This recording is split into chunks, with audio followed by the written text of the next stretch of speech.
This here. Well, welcome to auditing class today. And what we'll be doing, as you can see from the schedule of coverage that I sent you, is we'll first be going over the homework from the attestation standards. This will include a little bit of information beyond what we covered 2 weeks ago, but the additional information is in the notes, in the chapter in the book, chapter 25, or at least some of it is, and also online, plus in a video, which I recorded for you. It's not a very long video, but it includes a little bit more information about the attestation standards. And I sent you the link for that. So let's take a look here at the homework that we have from chapter 25 in the book.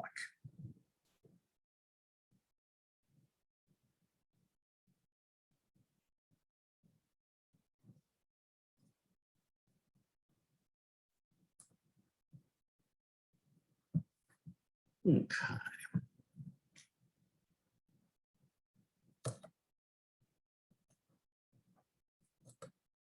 There we go.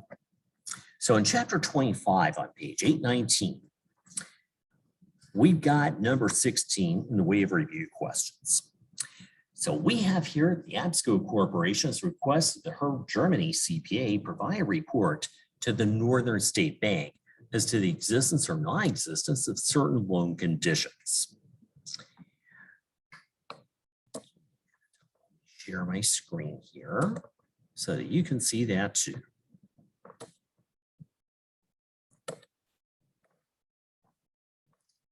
So the conditions to be reported on are the working capital ratio. I'm assuming it has to be a certain minimum. Dividends paid on preferred stock. There's probably a certain maximum there. Something about the aging of accounts receivable, maybe bad debts expense cannot be over a certain maximum. And the competence of management. Well, this is Herb's first experience with Pcob, which really doesn't matter. But should Herb accept this engagement? Substantiate your answer. So this is dealing with something called compliance attestation. And there's a little bit more information, again, beyond what we covered 2 weeks ago, but it's quite easy. With compliance attestation, we're going to give usually negative assurance about whether the client complied with something. We never give a legal conclusion. We know that because lawyers would get upset then. So Herb could go through and give negative assurance. For example, I find nothing to indicate that the working capital ratio is below the minimum specified in the loan agreement. And that's often called a type of debt covenant, by the way, loan restriction. Well, with Herb, he could go ahead and comment on the working capital ratio that is related certainly to his knowledge as an accountant, although some things may not be financial in nature, it doesn't matter. Dividends paid on preferred stock, sure, he can comment on that. Aging of accounts receivable, certainly. But the competence of management, well, that's a problem. Because if we start reporting on the competency of people, do you think they're going to get upset? Very much so. They'll say that you're not qualified to judge me like that. Maybe even you're trying to defame my character. That's actionable. Yikes. So Herb could accept the engagement, but with that last thing, competency of management, no, that's got to go. So that was the only review question we had. Just wanted to go over that because it was a little bit more involved. And it was kind of interesting too. Any questions about that? All right. Next thing we have number 18 and number 29.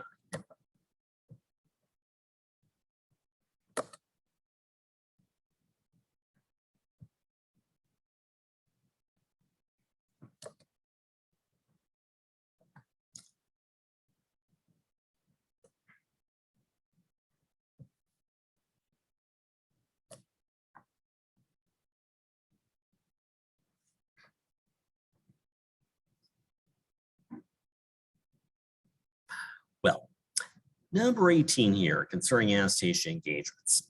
Now, this first one, this is a little bit beyond what we need. The answer to this is, well, let me read it first. Type 1 service auditors reports on internal controls of a service organization like a payroll company. What that would do is that, which one did you say? Just in case. Any idea? It's number 2. Okay. Now, B, this one's better. So which of the following professional services would be considered an attestation engagement? So this one where we have to rule them out. So the first one is advocating on behalf of the client about trust tax matters under review by the IRS. Well, anything having to do with tax, quite frankly, is diametrically opposed to what we study in this class. So no, that's not going to be it. So anything having to do with tax doesn't fall under the auditing standards. Number 2, providing financial analysis, planning, and capital acquisition services is a part-time in-house control. Well, no, that is dealing more with consulting work. Then number 3, advising management on the selection of a computer system to meet business needs. That's more consulting as well. So let's hope number 4 does the trick. Preparing the income statement and balance sheet for 1 year in the future based on client expectations and predictions. Sure enough, that's it. We're talking here about a prospective financial statement and specifically a financial forecast. So that one's okay. Answer again, number 4. So next one again will be number 29.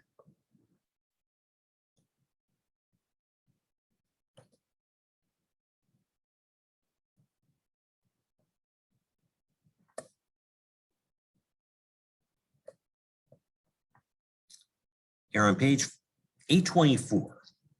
And here we have Bingston CPA conducting the audit of Pollution Control Devices, Inc. In addition, a supplemental negative assurance report is required for a major mortgage holder. So this is talking about the compliance report once again, and you'll find that I cover the compliance report in that additional video.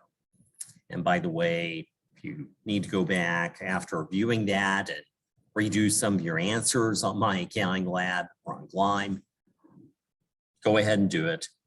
It shouldn't enforce a late penalty, but if you have any problems accessing it, just let me know. Yeah, I would rather that you learn this material, and of course you learn by practicing it. So I'm not here in graduate school to enforce deadlines like, oh, you naughty student, you didn't get it done in time and you get a big fat 0. Well, you know, what does that do to someone's motivation? Yes. Plus, they didn't get to practice it, or at least did not get to practice it sufficiently. So that's going to hinder their learning too.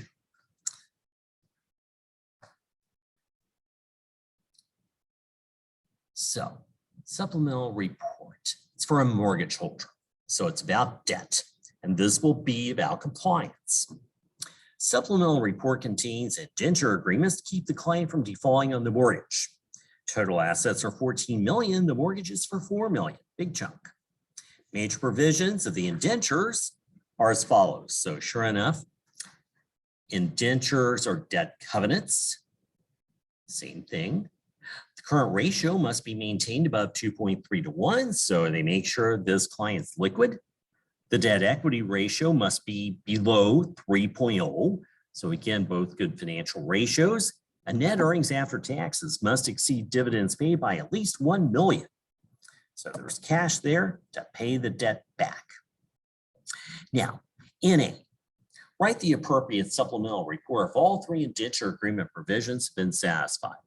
What I would like for you to know about that is that negative assurance would be given about compliance. It would also say that we do not provide a legal conclusion. Because again, we don't want lawyers to get upset with us.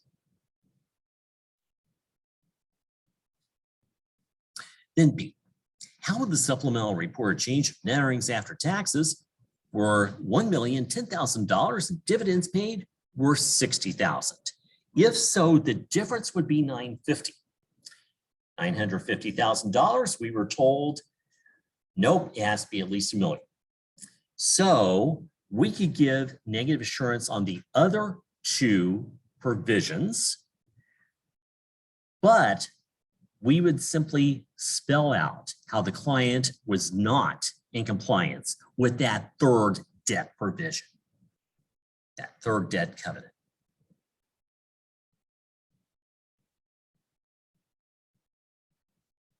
Now C, assume the same situation as in Part B and also assume the client refuses to modify the financial statements, or that should be or to disclose the violation of the indenture agreement provisions on the grounds the amount is immaterial. What is the nature of the appropriate auditor's report? Well, would you say 4 million out of 14 million total assets is immaterial? No, it's a big chunk, clearly material. So this client is plain old wrong. But if they steadfastly refuse to disclose it, now we have a problem in the main audit. The problem there is that we cannot give them a clean opinion because they violated an aspect of GAAP, and that aspect of GAAP is that they do not have full disclosure. GAAP says they must. So now we would have to give them a qualified opinion because of departure from GAAP. So yeah, that's dumb, that's stubborn, and you don't want to invest in such a client. That's just stupid.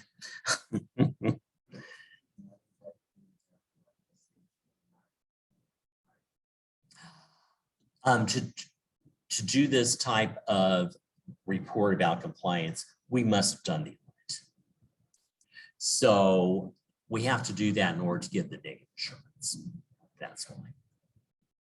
That's a good question.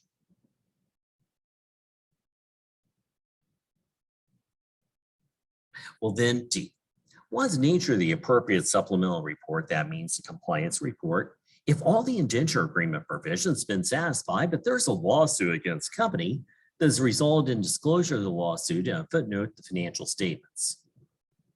Well, reading between the lines, I think this client has appropriately disclosed that lawsuit. If they did, that's great. The financial statements now have full disclosure. And those financials, if nothing else is wrong, would conform to GAAP. So we could give them a clean opinion in that case. Granted, this footnote doesn't look so wonderful, but that's okay. The financial statements are now fairly stated. So now it is up to any reader to read those financial statements and decide whether or not to invest in this company or whether or not to lend them money. But everything's laid out, warts and all. So buyer beware. So any questions there?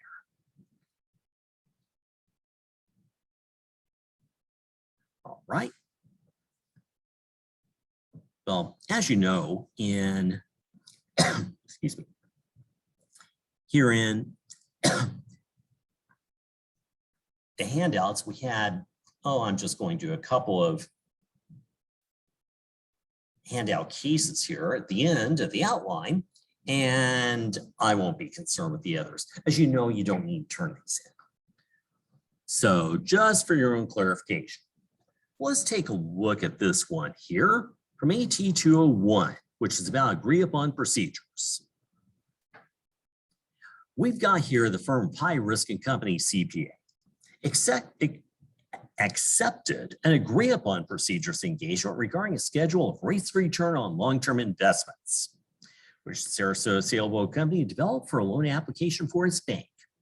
And the rates of return are calculated based on a formula specified by the bank, whatever that may be, and cannot be directly derived from the client's financial statements. Okay, well, even if it can't, as long as the CPA does have access to proper information, that's okay. It would certainly be within the CPA's purview. Even if there were some non-financial information here, again, as long as it's within the CPA's knowledge base, that's okay. Now, everything has to be in dollars.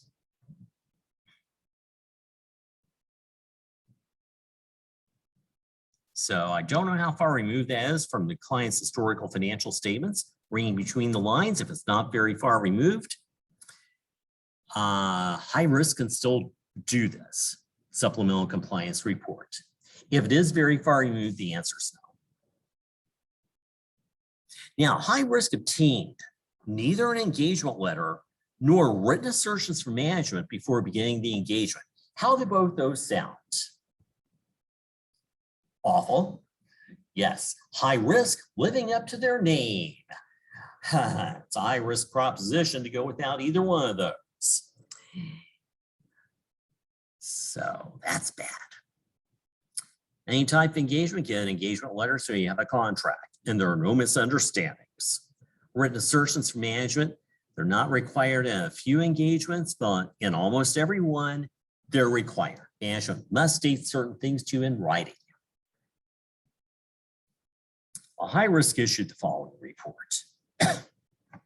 Audit report. How does that sound? Bad. We're not doing an audit here. We're doing an agreed upon procedures engagement. And we're not even doing it under general accepted auditing standards. We're doing it under the Adaptation standards.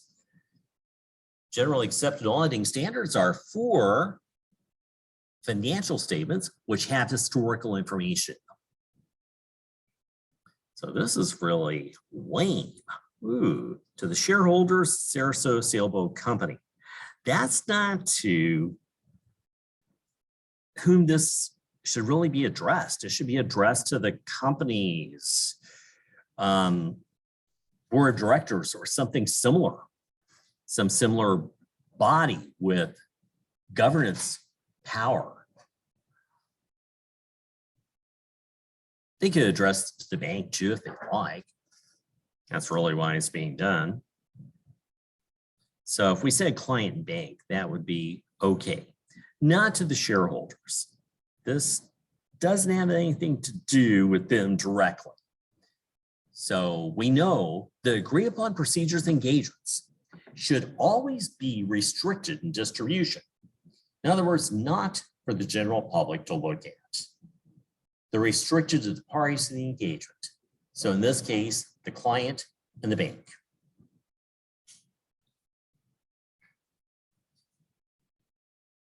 So we performed agreed upon procedures to review the accompanying schedule of rates of return on long-term investments for the Sarasota Sailboat Company. Well, what exactly were those agreed upon procedures? What were the findings?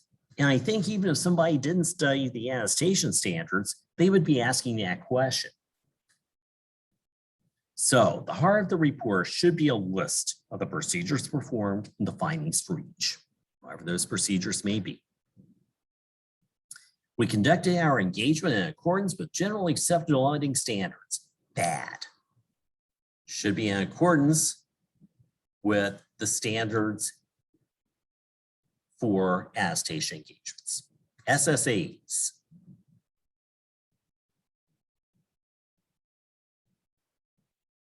Then we concurred with the management of the Sarasota Sailboat Company regarding the nature, timing, and extent of the agreed upon procedures we performed. And we concur with management's decision regarding those procedures. Bad. So again, we don't even know what procedures were performed as we read this. Now, it is true that management and any other parties like the bank must decide upon the procedures to be performed. It's up to them. The CPA does not want to make that decision for obvious reasons. We could get blamed. We will agree with them about those procedures. Yes, we'll perform them, but again, they make the final decision. That should certainly be highlighted here. It should also be highlighted that we do not give positive assurance. We don't give an opinion. There are some other things that should be in the report, but they're pretty standard. Things like our independence. Well, I just mentioned those are the big things they would test you on the CPA exam. And by the way, on the CPA exam, they won't have you write out any type of report for an engagement. Instead, you'd be presented with a messed up report and what's wrong and why is it wrong. It used to be a long time ago, they would have candidates write out report from memory because there were no references to refer to when you took CPA exam. These days, no.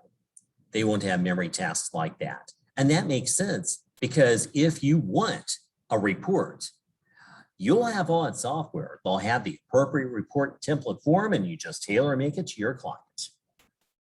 So CPA exam has definitely gotten away from a lot of rote memory stuff. So then, in our opinion, oh, that is wrong. We don't give an opinion in an agreed upon procedures report. We only state our findings for those procedures. An opinion, same thing as positive assurance. And then the schedule is fairly stated in accordance with GAAP in all material respects. Bad. We aren't even doing this engagement with reference to GAAP. We're doing it in reference to what the bank wants. And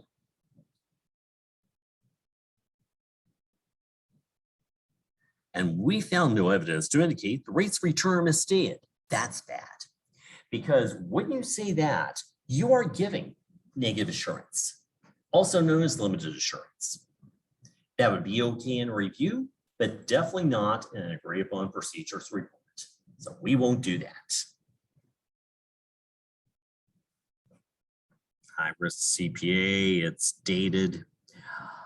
These days it is preferred that the city and state where this has been done are also cited. And for the last couple of years in audit reports, it is very common, although not required, to state how long you've been the company's auditor. Like Publix, KPMG said they've been their auditor since I think it's 1961. It's been a long time. Interesting how some relationships go on and on.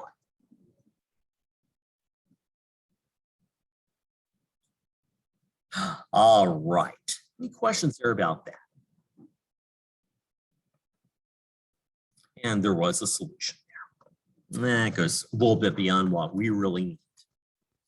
I made that case up a long time ago for CPE that I was conducting for the FICPA. So after covering the standard itself, then the participants and I went and took a look at the case and discussed it. So this way they had some backup for when they went home. No questions there.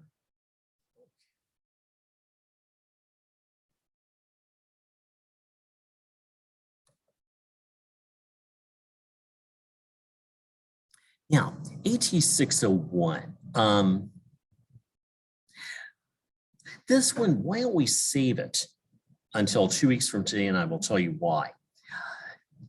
Since this goes a little bit beyond what we studied in class, it's about compliance attestation. Why don't you go ahead and view that video that I made, and then we'll come back and answer this in 2 weeks. Okay. And again, it's nothing you need to turn in. The other stuff, the attestation standards, any other cases, you don't really have to worry about. Attestation standards are not very difficult. So no questions. You also had GLIME assignment on the attestation standards. Again, if you need more time on that, just let me know.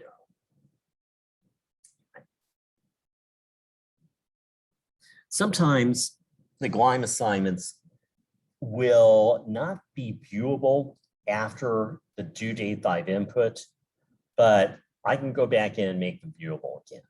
So if you ever find a GLIME assignment isn't viewable, maybe it says something like inactive, or maybe it just doesn't appear on your screen, and I don't see your screen, so I'm not quite sure, but I know it's something like that that happens.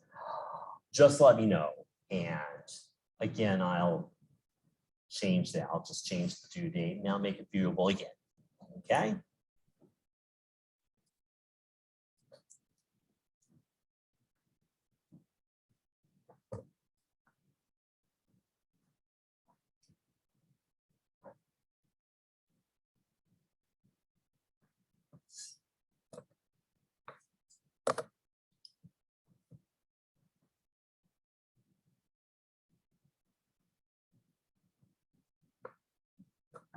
Yeah, and I also cited here really quite a good article which compares and contrasts audits with other attestation services, has a few other points of clarification as well.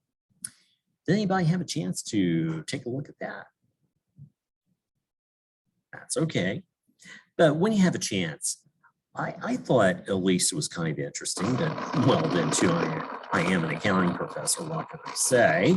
Sometimes maybe why things interesting isn't to other people, but I thought it was a useful article. It's not very long.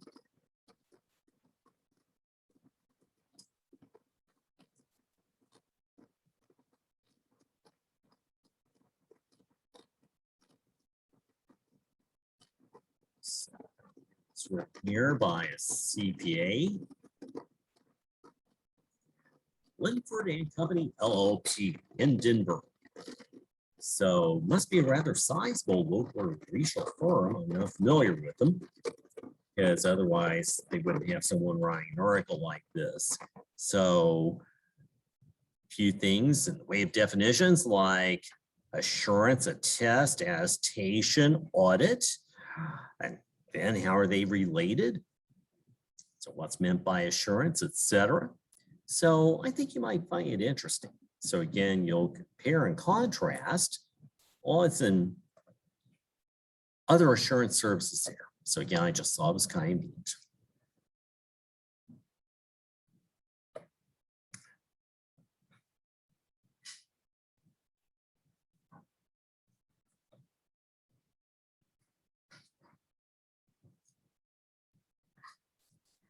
So as I come back live here,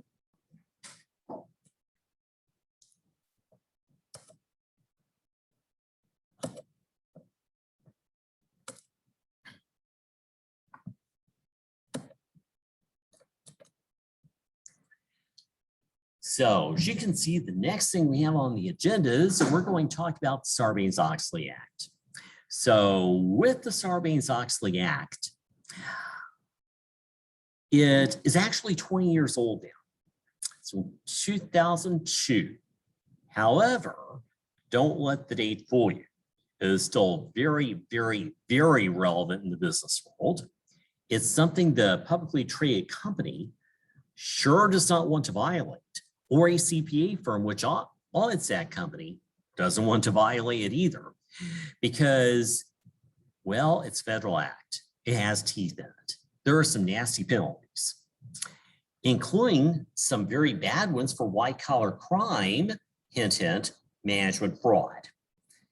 So they can get jail terms. And we'll see that today as we go through a summary of the Sarbanes-Oxley Act. Well, for the Sarbanes-Oxley Act, it comes into the auditing world because if we're an auditor of a publicly traded company, we have to comply with it. Also, if we're the auditor of a publicly traded company, we're going to find that we have to be registered with the Public Companies Accounting Oversight Board, the PCAOB. And that was created by the Sarbanes-Oxley Act. So yeah, we could get in trouble if we don't do everything that we should. So you'll find today that definitely means some extra work for auditors of publicly traded companies, because that's what it's going to apply to. The Sarbanes-Oxley Act is actually an expansion of the Federal Securities Act of 1934. There were two big Federal Securities Acts. There was 1933 that got the SEC rolling, and then where a lot of the things that we do even today came from was a much larger act the following year in 1934. And then that was extended a great deal in 1939. Those dates are relevant because during the 30s, what was going on in the United States economy-wise? Great Depression, that's right. So the Securities Acts and the SEC, which they created, were aimed at the stock market crash in October of 1929, because a lot of wealth was lost in this country. And to tell you the truth, regulation of publicly traded companies was not very stringent whatsoever. So things started to be clamped down on in the 1930s during the Depression, and the SEC has gotten more and more stringent ever since. So this Sarbanes-Oxley Act was really an extension of the 1934 Securities Act. Sarbanes-Oxley came about because it was aimed at management fraud. And the company, which is no longer with us, that it was aimed at, was which one? Enron, you bet. For a whole lot of people got ripped off in a manner that exceeded much of the fraud that went on in 1929. And it was also aimed at which CPA firm, which again is no longer with us. Arthur Andersen, that's exactly right. So they're no longer with us. Nope. Yeah, I know where their headquarters used to be on Michigan Avenue in Chicago. And I forget why it is now, but anyway, Arthur Andersen's not been around for some time. Enron took them down. By the way, a lot of what took Andersen down was that they lost their independence. Andersen was the auditor of Enron, but they also supplied consulting services. They also supplied, well, some tax work. But another big thing they supplied, they did a lot of internal auditing outsourcing. So that means internal auditor that's employed by the company, someone employed by the company, but you can actually outsource some of that work. Well, Enron made the mistake of outsourcing that to Andersen. So if Andersen is doing both the external and internal audits, well, does that sound like a very good division of responsibility? No. Those two should really serve as some checks and balances to each other. Now, it is okay these days after Sarbanes-Oxley Act, as we'll see, to have another CPA firm come in and do your internal auditing outsourcing. But it can't be the one who's doing your external audit. Nope, conflict of interest, definitely. And also, with your auditor, you cannot have that CPA firm doing much consulting these days. They can do some in certain areas, again, as we'll see. But if they're doing a lot of consulting work, well, in consulting work, you're not independent of the client. In fact, you're a client advocate. You want what's best for them. In the external audit, of course, you must be independent of the client. Well, in Enron's last year of operation, Andersen made about $25 million from the external audit. On the other hand, Andersen's fees for consulting services in that last year were $27 million. So consulting services where you're a client advocate, that earned Andersen more revenue than the external audit where they did have to be independent. Again, not a match. Definitely not a match. At that time, though, it was actually allowed, but the court found this still shouldn't have been done. It exceeded the threshold of what's professional. But the court had a lot of slippery judgments to make back then. So one goal of Sarbanes-Oxley was to set some more rules and not leave so much up to auditor judgment. We'll see that as we go along too. But to prosecute anything further this way, there were more precise standards in the law against which to judge companies, against which to judge auditors too. So Sarbanes-Oxley made a whole bunch of changes. Another change it made was that it created 404 reports, named after Section 404 of this Act. And those are the reports about internal control. Management must issue one, saying they believe internal control is okay. The auditor then has to audit internal control and issue a report of their own that says they believe internal control is okay too. Whoa, that sure made the audit go way up right there. It's like having two audits in one, financial statement audit and the internal control audit. Plus, after Sarbanes-Oxley, CPA firms started needing more experienced auditors, auditors with greater expertise in publicly traded companies, etc., to do further audits of publicly traded companies, and they had to train these people that they already had on staff and a lot of new things to do. So shall we say audits went way, way, way up after Sarbanes-Oxley. Plus CPA firms, quite frankly, could charge more. A lot more risk all of a sudden after Sarbanes-Oxley. Plus very inelastic demands for audits under Sarbanes-Oxley. So, Sarbanes-Oxley Act. We're going to be going over the highlights of it today. And that's all we'll need. The Sarbanes-Oxley Act is something like 100 pages long in its entirety.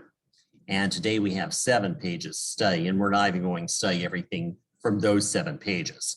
But the 7 pages that we will see today are an official AICPA summary of the Sarbanes-Oxley Act. So if the AICPA put out this summary, that means it will be good enough for the CPA exam. True. And again, we don't even need everything from it. The Sarbanes-Oxley Act can be tested on either of 2 sections of the CPA exam. Definitely on auditing. The other place on reg. So if you know this summary that I'm going to go over today, of course, skipping parts that I say to skip, you'll do just fine. This is nothing very difficult. So let me start sharing my screen here. And one of the links I sent you was a summary of the Sarbanes-Oxley Act. And by the way, we don't have any homework on it. We don't have any quiz on it. We don't have any client assignment on it. So not bad. Let me share my screen here. And I'll be going to this link here, which I've already opened.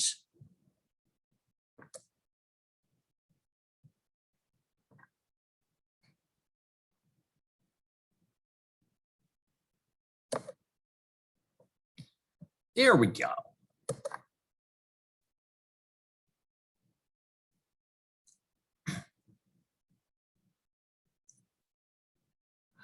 So, summary of the Sarbanes-Oxley Act of 2002. There have been some changes to it since then, but to tell you the truth, nothing really relevant to us. So it stood remarkably in place for 20 years here. So this is what you'll be tested on. And again, you don't even need everything. So they picked off some important passages from the Sarbanes-Oxley Act. Again, if you want the full text, you can look it up online. 100 pages are so long and might be a good way to fall asleep. But as we look here at the Sarbanes-Oxley Act, it says up top, section 3, Commission rules and enhancements. Well, it says a violation of the rules of the Public Company Accounting Oversight Board, the board or PCOB, is treated as a violation of the 34 Act, giving rise to same penalties that may be imposed for violations of the Act. Now, that's super summarized, but what that's really saying is that here with the Sarbanes-Oxley Act, it is an extension of the 1934 Securities Act. And it created the Public Companies Accounting Oversight Board. It's kind of a counterpart in a way to the SEC, although the two bodies have famously never really sorted out the respective roles. But the Public Companies Accounting Oversight Board is the body that can technically set auditing standards and accounting principles for publicly traded companies. Practically, for the most part, it's adopted AICPA's GAS and FASB's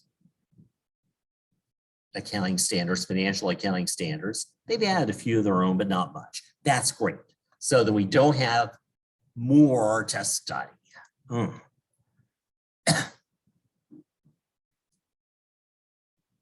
So if you violate Sarbanes-Oxley Act, or if you violate rules which the Public Companies Accounting Oversight Board sets, you've broken the law. You've broken the 1934 Securities Act. So you could break it as an auditor, you could break it as an officer of a publicly traded company, or the corporation itself, being our official person, could break it too,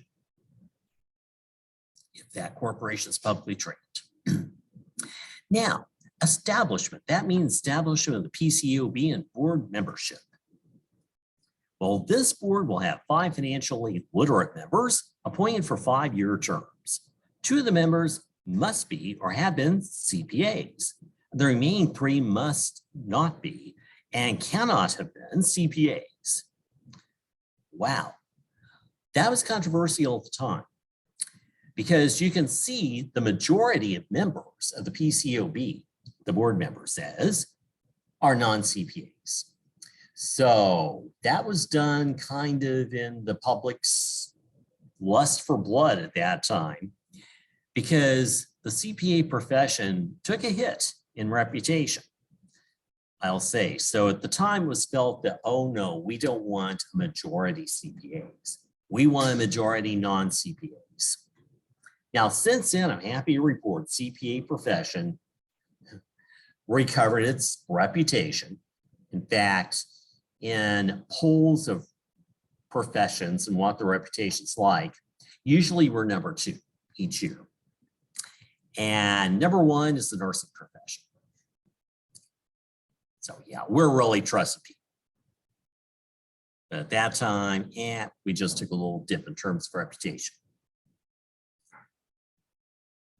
Okay, don't worry about the rest of that. Let's come on down to section 103.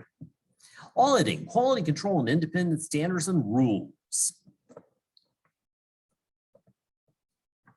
Well, PCOB, we see this is shall register public accounting firms. That means that in order to do an audit of a publicly traded client, CPA firm has to register with the PCOB and pay. That's a major revenue stream of the PCOB. And second, establish or adopt by rule auditing, quality control, ethics, independence, and other standards relating to preparation of audit reports for issuers. Issuers meaning, of course, publicly traded companies. Well, again, I'm happy to report that almost everything the AICPA has done is to adopt these. So from the FICPA and from FASB. So good. Number 3, conduct inspections of accounting firms. They must send out representatives to, shall we say, audit some of the accounting firms. Unfortunately, they don't have enough inspectors to accomplish this. They do their best, I guess we'd say. Then the board can also conduct investigations and disciplinary proceedings and impose appropriate sanctions, including fines, big ones at that. Number 5, perform such other duties or functions as necessary, appropriate, whatever those may be. Number 6, enforce compliance with the Act, Securities Act 34, that is, the rules of the board, professional standards, and the securities laws relating to preparation and issuance of audit reports, and the obligations and liabilities of accountants with respect thereto. So they have a big policing action here too. And set their budget and maintain the operations of the board and the staff of the board. Now, they have one thing there about auditing standards. It says the board will be required to cooperate on an ongoing basis with designated professional groups of accountants and any advisory groups convened in connection with standard setting. And although the board can, to the extent that it determines appropriate, adopts standards proposed by those groups, well, the board will have the authority to amend, modify, repeal, and reject any standards suggested by the groups. Well, again, they haven't done much of that. They adopted FASB's accounting principles, and they adopted the Auditing Standards Board, part of the AICPA, that sets auditing standards, that sets GAAS. They adopted almost all of that. So again, good.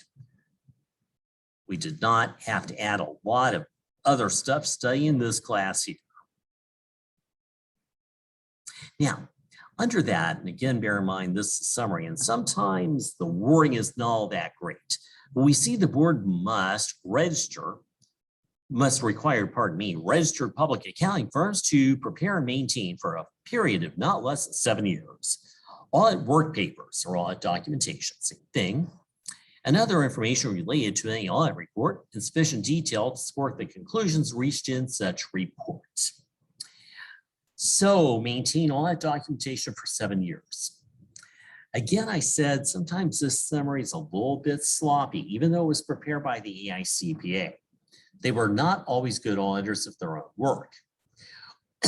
Well, later on in this summary, we're going to see that a 5-year period is mentioned. So save them for 5 years. Well, I'll tell you what, if in doubt, how long would you save them? 5 years or 7 years, your documentation? 7, you bet. As always, if one must err in life, err toward the more risk-averse side, the more conservative side. And this is an example of doing just that. Then, the board must require a second partner review and approval of audit reports. Then there should be a period and a capital R. Says registered accounting firms must also adopt quality control standards. Okay, 2 things there that they botched. Again, not good auditors.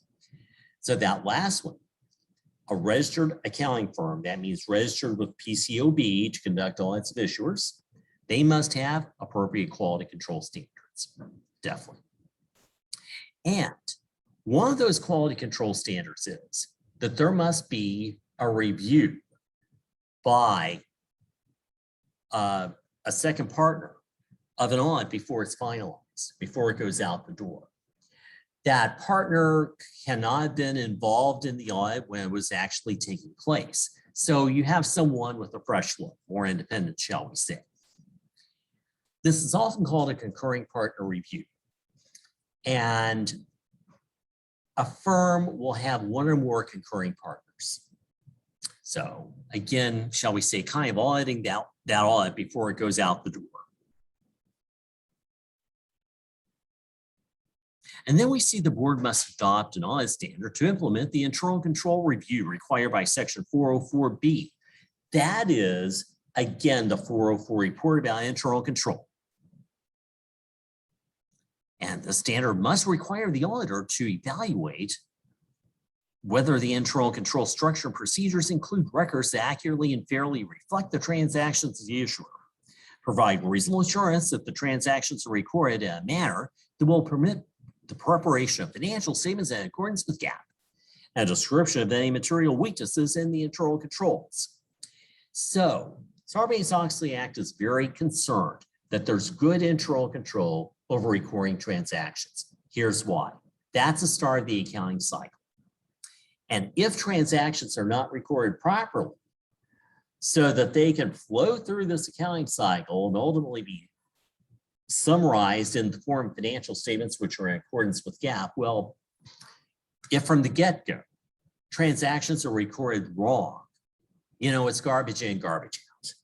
So they're quite concerned that there's good internal control there.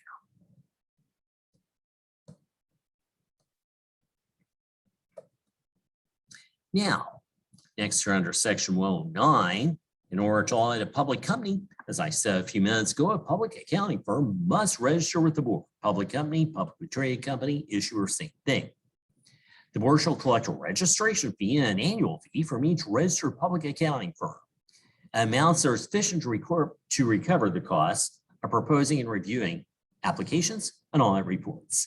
So, sure enough, well, with each of those, yeah, the board has a revenue stream there. And also, issuers have to register with PCOB and again pay a fee.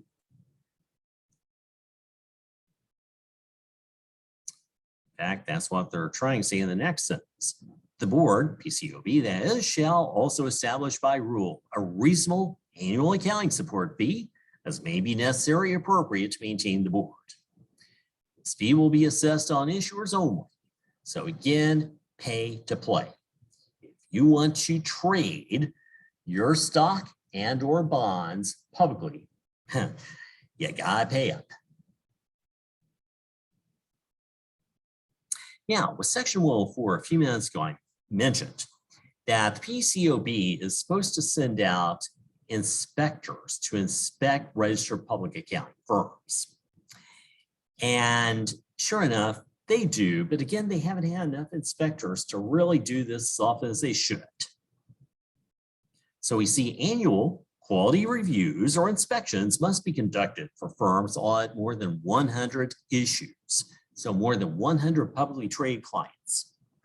Others must be conducted every 3 years. And the SEC and or the board may order a special inspection of any firm at any time if they think something's really wrong.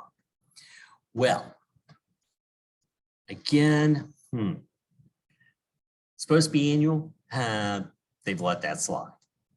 But if you don't have enough employees, well, too bad. In fact, a lot of other employers, especially since the pandemic, haven't had enough employees to carry out all their missions too. Now, a special inspection of any firm at any time.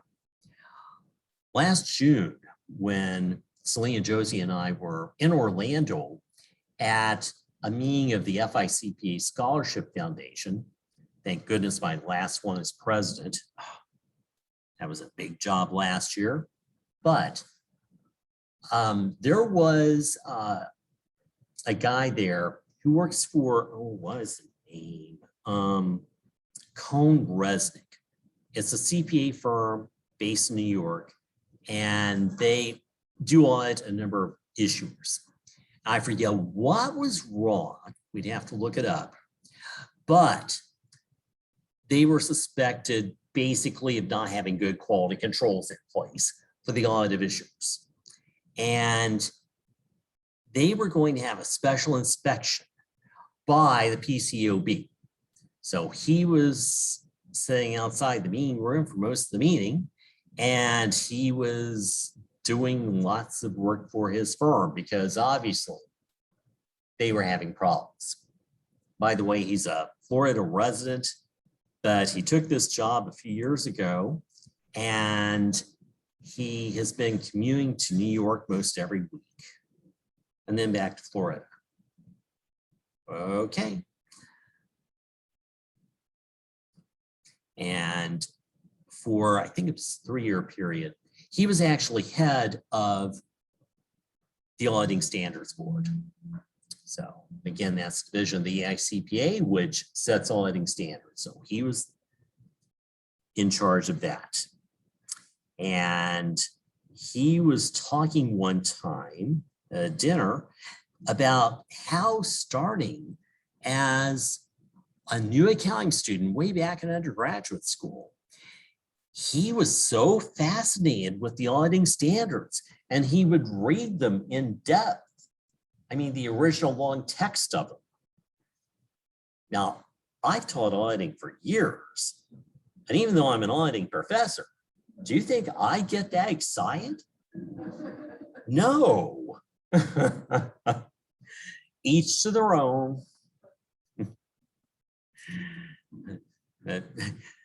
I've never heard anyone else say that, and I don't think I ever will. Maybe someone on the auditing standards board. I don't.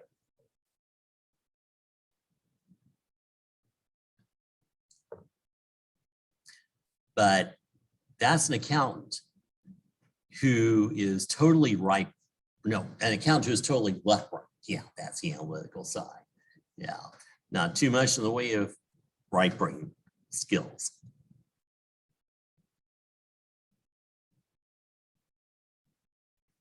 All right, let me cut down and see what we need to pick up next.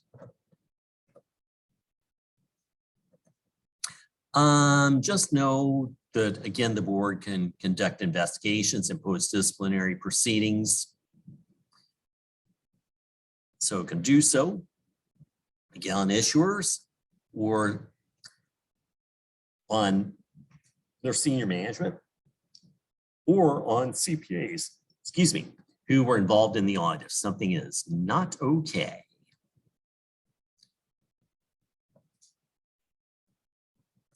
Let's come down.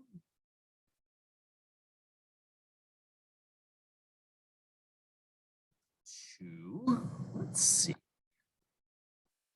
Let's come down to section 108, accounting standards. To summarize this, once again, the PCAOB technically can set accounting standards. What it did practically was it adopted GAAP, US GAAP. They had a few little things of their own, but not much. Now, when the PCAOB first started out, IFRS was being adopted by many countries at that time. Well, at first, any foreign company who traded stock here in the United States or bonds had to restate their IFRS financials into US GAAP, and that was not very popular. So since that time, the PCAOB has said the IFRS-based statements are okay. Those financial statements are fine. You don't have to restate them. So there was a lot of pressure. But it can do that because it can say, hey, no problem. IFRS-based standards, they're equivalent to GAAP. We're happy.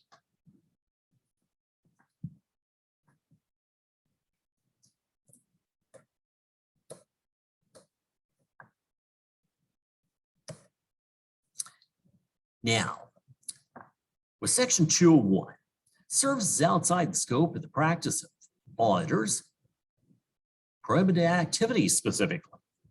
So this, we should know something about this, a few things in fact. So it shall be unlawful for a registered public accounting firm. Registered, that means it's auditing issuers, publicly traded companies, to provide any non-audit service to an issuer contemporaneously with the audit, including the following. So this is definitely aimed at Anderson because they were doing some things they shouldn't have along with the external audit. So first, we cannot do bookkeeping or other services related to the accounting records or financial statements of the audit client. If we did the bookkeeping, well, now we're the ones who are capturing transactions and recording them. We start off the accounting cycle. So if we try to audit the resulting financial statements, it's like we're auditing our own work. So that's obviously violating independence. So all these are really aimed at independence. Don't violate it. Number two, financial information systems design and implementation. For example, if a CPA firm were to help with financial information systems, let's say that we have a client who is installing SAP, which is an ERP, Enterprise Resource Planning System.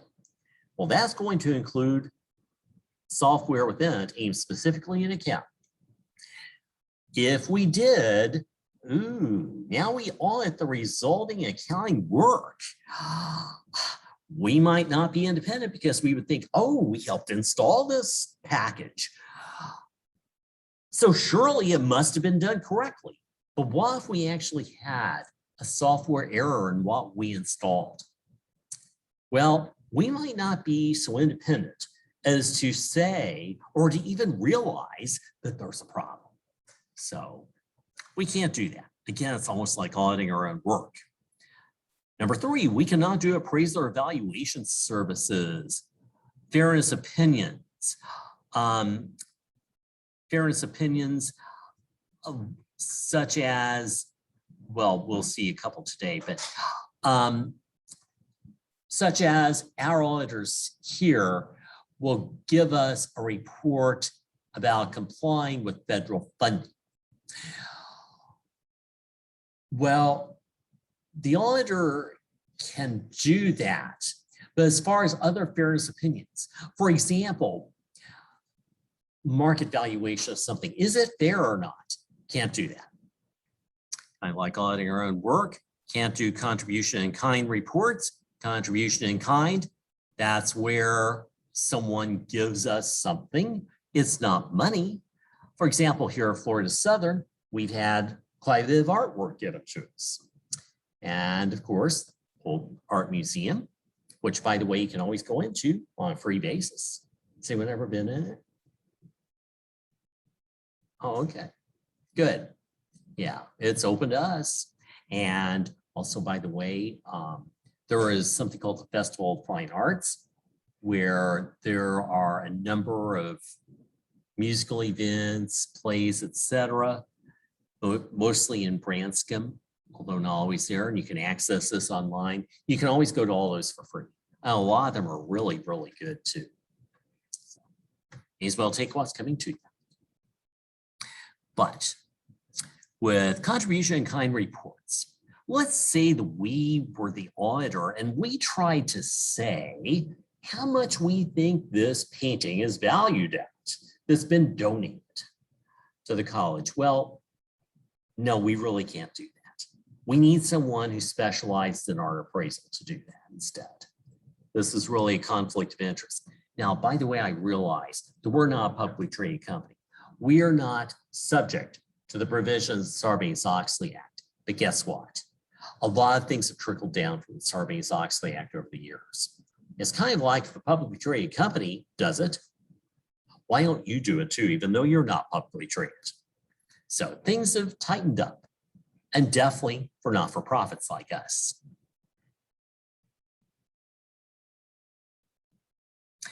Well, number 4, we can't do actuarial services, such as for a pension plan or for an insurance company, because those are such critical functions for those actuarial services, that is, that a lot of their accounting numbers depend on those. Then number 5, internal audit outsourcing services, like really, really aimed at Enron there, Anderson. Number 6, we can't do management functions or human resources functions. So we can't be in there hiring people that we're later going to audit. It's like we're running the company. We can't do broker or dealer, investment advisor, or investment banking services like with trading securities for this company. We can't trade securities for them as investments. Number 8, we can't do legal services and expert services unrelated to the audit. No, violation of interest again. Or number 9, kind of catch all any other service the board determines by regulations impermissible. Well, the board may, on a case-by-case basis, exempt from these provisions any person, issuer, public accounting firm, or transaction subject to review by the commission. They don't do that very often. Now, about the only thing that's loosened up since Sarbanes-Oxley Act was passed is that with consulting services, we can do a little bit more than we used to be able to. Generally, it's very, very small. And the PCAOB looks at that as a percentage of the firm's revenue. Very, very, very small percentage. And definitely nothing that would be a conflict of interest, like the financial systems implementation design. So very limited. Definitely we cannot do bookkeeping services or recording transactions. No. In fact, they talk about that here. The pre-approval requirement is waived with respect to the provisions of non-audit services for an issuer if the aggregate amount of all such non-audit services provided to the issuer constitutes less than 5% of the total amount of revenue paid by the issuer to its auditor. So we can do a small amount, but again, we can squeak by with just a little bit more today. Now, coming on down section 203, audit partner rotation. Well, the lead audit or coordinating partner and the reviewing partner must rotate off the audit every 5 years. So the partner in charge of the audit has to rotate off. The reviewing partner, that's the same as the concurring partner we talked about a little bit ago, has to rotate off every 5 years. They must stay off for 2 years, even though they forgot to include that here. Then they can come back on. But this is to get a fresh look up at the top. Now, there was talk about rotating all the staff, but that didn't happen. It was finally felt that only the partners need to be rotated to maintain independence. And if we try to rotate all the staff, that's going to be a big economic hit to issuers, because whenever there are new auditors coming on board, they have to learn about how this issuer does things, learn about their accounting software, et cetera, et cetera.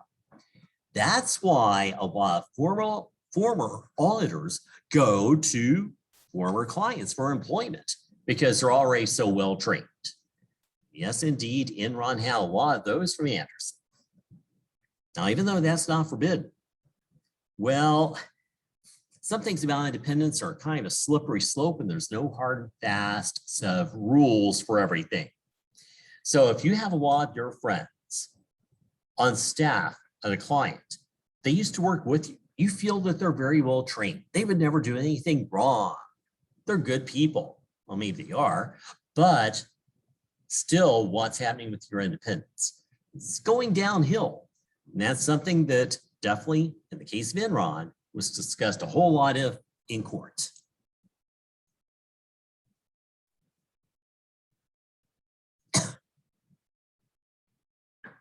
And then section 204, in auditor reports to audit committees. Well, the accounting firm must report the audit committee all critical accounting policies and practices to be used, all alternative treatments of financial information within GAAP that have been discussed with management, ramifications of the use of each alternative, disclosures and treatments, a little bit strangely worded there, and the treatment preferred by the firm. So, for example, when it comes to inventory, with inventory flow, well, maybe the CPA firm discussed the merits of LIFO versus FIFO. Management has chosen FIFO, first in, first out. So the audit firm may say that, yes, indeed, the physical flow of inventory really is first in, first out. Or maybe it's really last in, first out, in which case they should be using LIFO. So when there's a choice of accounting principles, the auditor is supposed to discuss that with the client and make note of it. It's actually not in the audit report, the external one, but it's in the reports which the auditor gives to the audit committee. And by the way, here at Florida Southern, we just had our audit committee meeting last week. And yes, indeed, our auditor did discuss this with a couple of things. I'm trying to remember what now, but anyway, yes, the auditor makes sure that everybody on the audit committee understands that auditing does involve judgment. It really does. And sometimes that judgment plays down to deciding whether to accept LIFO or FIFO. Again, management makes that decision. And they discuss a lot of other things with us too, like any internal control problems he found, or any instances of non-compliance, like we'll see today, when it comes to government funding. And we had just a little bit regarding student financial aid, like a few $100. So if you're off a little bit, a few $100 in this case, in your student financial aid awards, do you think that's bad? No, it really isn't. It's not a very big chunk at all. Other schools wish they were that precise. And sometimes the auditor reminds us of this. If we have zero compliance issues regarding federal financial aid, well, why do you think the Department of Education might start suspecting? We're fudging, kind of like cheating on an exam. So the partner in charge of the audit said, it's good that you showed something. This way they'll know you're not fudging. So it's just like on an exam. If one is cheating, should one aim for 100? No. High 90s, okay. Same thing here. And yeah, we have to pay that back. But yeah, big deal. Now we know Florida Southern is not for profit, correct? That means Florida Southern does not make money, correct? Yeah. Okay.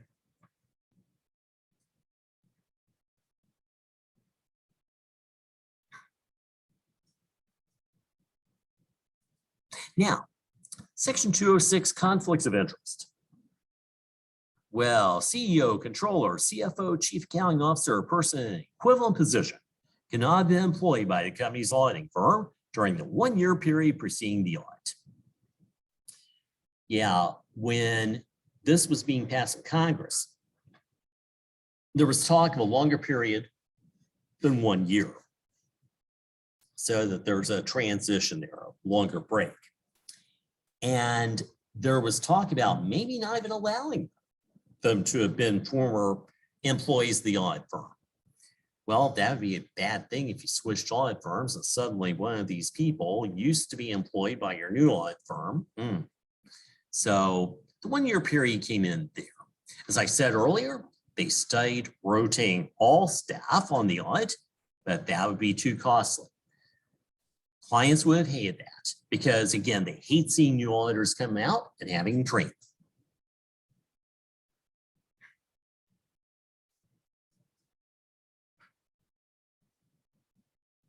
Then Section 207, study of mandatory rotation of registered public accounting firms. Well, the GAO used to be called the General Accounting Office, now called the General Accountability Office, a federal department, will do a study on the potential of requiring the mandatory rotation of audit firms. Well, they actually did it twice, and they found that to rotate audit firms would be economically unviable. Because again, a new CPA firm coming out means a lot of training of them.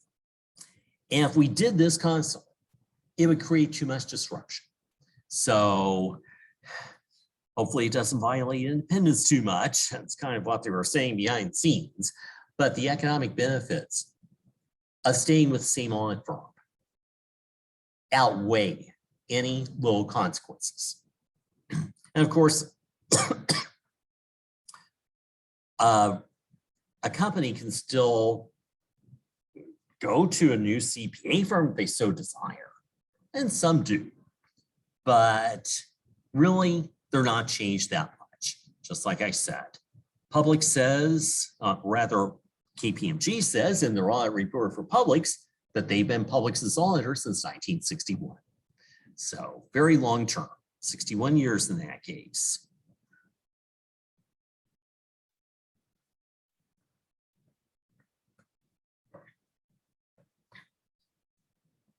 let's see, let's come on down. Section 301, Public Company Audit Committees. So the Audit Committee, it's a subsection of the Board of Directors, and we're going to see how they should be the watchdog over accounting matters and internal control matters too. Plus, the external auditor should really work for them, not for the company per se. That strengthens independence. And if the audit committee is made up of outside directors, well, then it's going to mean even more independence for the external CPA firm. Let's see that. Well, each member of the audit committee shall be a member of the board of directors of the issuer and shall otherwise be independent, so not employed by the company. Now, I'm on the audit committee here at Florida Southern, but that's okay in a not-for-profit. You can actually have one employee, and it needs to be someone who is familiar with accounting and auditing matters. And since I'm the auditing professor here, I've been on that for about 10 years. Very interesting work. Do you think they give me any more pay? That's right. Actually, everyone on the board of trustees, same counterpart to a board of directors in a for-profit company, everyone is unpaid. Because after all, we work at a not-for-profit. They don't earn profit. So how can they pay us, right? They don't earn cash. Yeah. Right. Just keep on saying that to myself.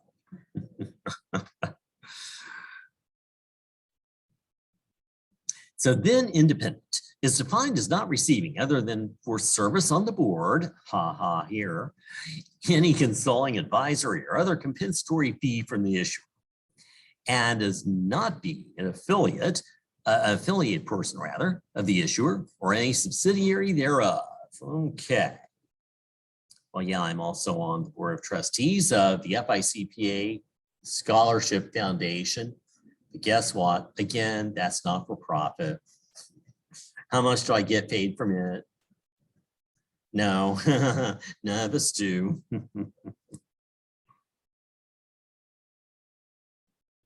It's a labor of love. Celine Josie's on it too, so it's fun. SEC can make exemptions. That's seldom done. The audit committee of an issuer shall be directly responsible for the appointment, compensation, and oversight of the work of any registered public accounting firm employed by that issuer. So again, the CPA firm works for the audit committee. They're the only ones who can hire and fire that CPA firm. That means that the CPA firm has a lot more independence. They can say something negative. If they reported directly to someone in management, like the CEO or CFO, they couldn't say anything negative then. They're going to get canned. So just like our CPA firm here, Clifton Larson Allen, they are not considered to be working directly for the president. So they were working directly for President Kerr. If they said something negative, she could can them. Now, she wouldn't do that, trust me. She wouldn't do that, but she wouldn't have the chance anyway, because on the audit committee, we're the only ones who can hire and fire the external auditor. And don't worry, CLA is doing a wonderful job for us. They have a lot of higher ed clients, and they really understand higher ed. The partner in charge of our audit is in Minneapolis, and he knows more about higher ed than I'm sure any other partner in the United States. I'm sure he has more higher ed clients than any other partner in the United States, in any firm. He has over 200 clients, higher ed, including across town, Southeastern.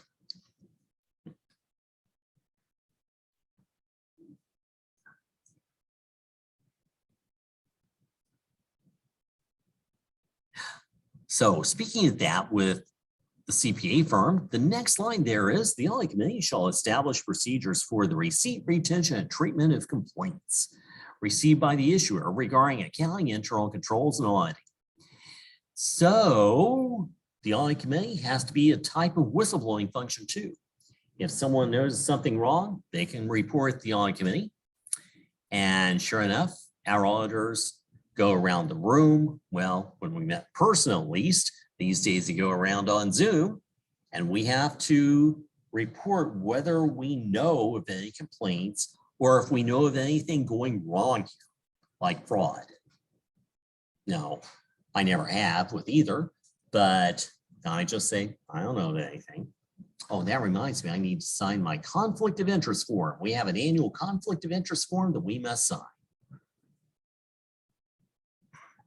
I don't know what kind of conflict of interest I would have outside working here, but that doesn't count in this case. Then next line there is that each audit committee shall have the authority to engage independent counsel, so lawyers or other advisors, as it determines necessary to carry out its duties. And the company has to provide with sufficient funding to do so. Sure enough, that's that last line, sufficient funding.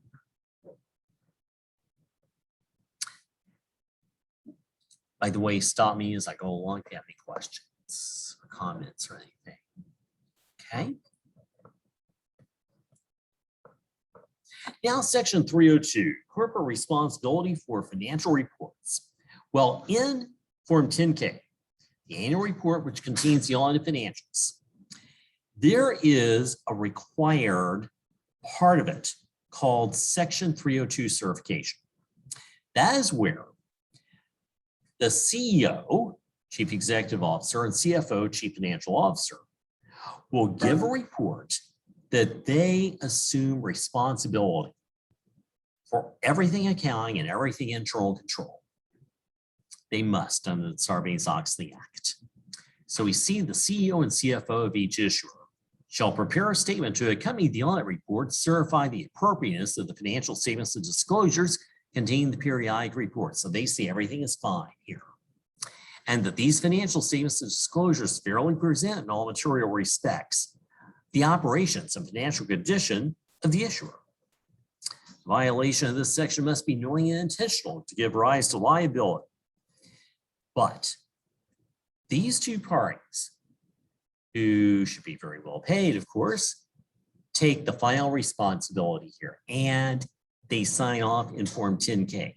So guess what? If they knowingly, intentionally lied, they can have some very bad sanctions, personal fines, personally going to jail too.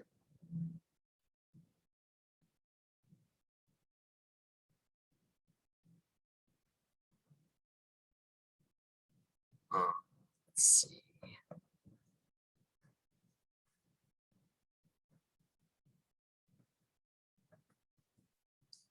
Section 306, insider trading of stock or bonds during pension fund blackout periods prohibited.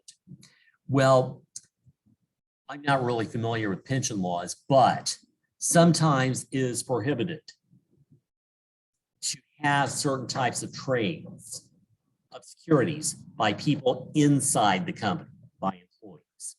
So if they violate that, that's bad.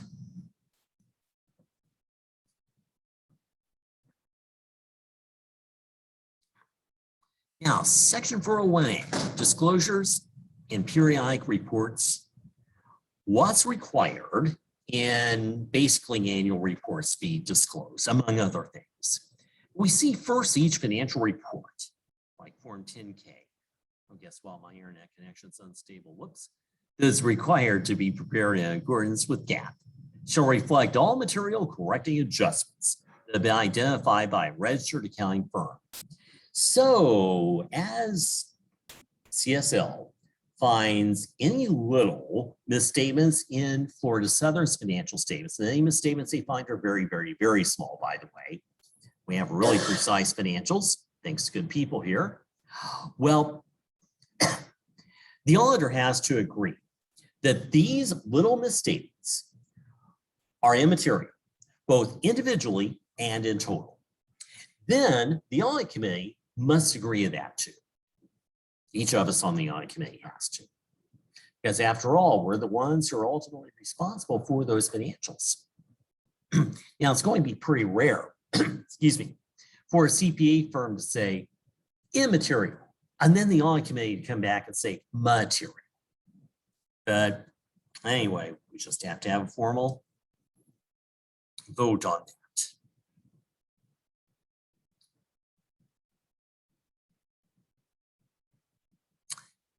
Now, if something isn't shown on the balance sheet, well, we see next each annual and quarterly financial report shall disclose all material off-balance sheet transactions in writing, how, what, and other relationships with unconsolidated entities that may have material, current, or future effect on the financial condition of the issuer. Enron argued that there were all these little so-called off-balance sheet transactions to off-balance sheet partnerships primarily that they didn't need to address in their financial statements. They could hide them, they were trying to say, but the court disagreed. That was a really hard thing for the court to prove, though. But Enron would do things like, I remember this case came up. There would be a rusty old pipeline, as it was said in court. Enron didn't want it. And it had liability issues too. I mean, somebody could sue, including the EPA. So Enron wanted to get rid of that rusty old pipeline, and they did so by transferring it to one of these off-balance sheet partnerships that basically Enron's top executives ran. So shielding that pipeline from public view, well, can't do that anymore. Naughty behavior. And then we talked about pro forma information. Next line's about that. The SEC shall issue rules providing that pro forma financial information must be presented so as to not contain an untrue statement or omit say a material fact necessary in order to make the pro forma financial information not misleading. So some companies in the past, as I said, including Amazon, try to get rid of some nasty things in their financial statements by adjusting them out through pro forma adjustments. Can't do that anymore. That's misleading. Enron, try it too. Coming on down to section 402A, prohibition on personal loans to executives. Well, generally, it will be unlawful for an issuer to extend credit to any director or executive officer. Now, consumer credit companies may make home improvements and consumer credit loans and issue credit cards to its directors and executive officers if it's done in the ordinary course of business in the same terms and conditions made to the general public. That's okay. But, so that means, for example, MasterCard. Yes, indeed, the executives of MasterCard can have a MasterCard. But again, as long as offered under the same terms as the general public. This gets right in to a common type of management fraud. In almost every case of management fraud, where management has taken something from the company, there had been loans to executives that really weren't loans. There was no date of repayment specified, maybe not even a loan agreement, often unrealistically low interest rates, oftentimes zero. So what was really going on? Well, here we had some additional compensation to executives, but tax-free compensation to them. So better not do that anymore.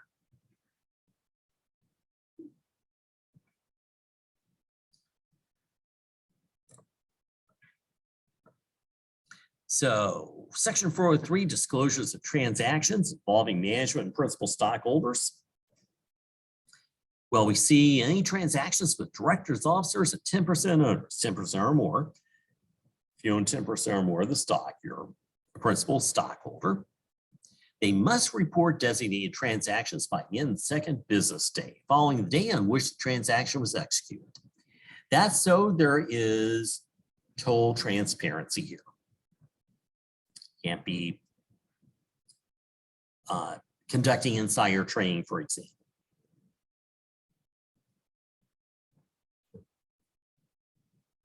Now, section 404, sounding familiar because we have 404 reports.